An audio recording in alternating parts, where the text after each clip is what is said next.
Mga kapiso, ganyan lang ang diskarte natin. Idinikit. Tingnan natin yan. Kung lalamig na ba. Kasi napakainit. Monitor ko kahapon, bandang hapon. So ganito pala ang style natin, oh. Sama midyak ko, nasa loob. OPI lang tayo, ha. Pero sa Ipo JR centralized rin to. So ganyan, oh.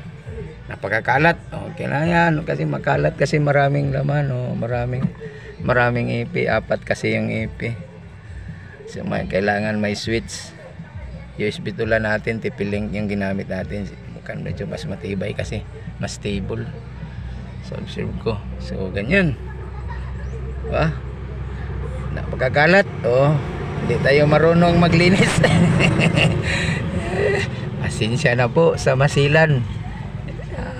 Kalat talaga kasi palagi tayong nagbabadali.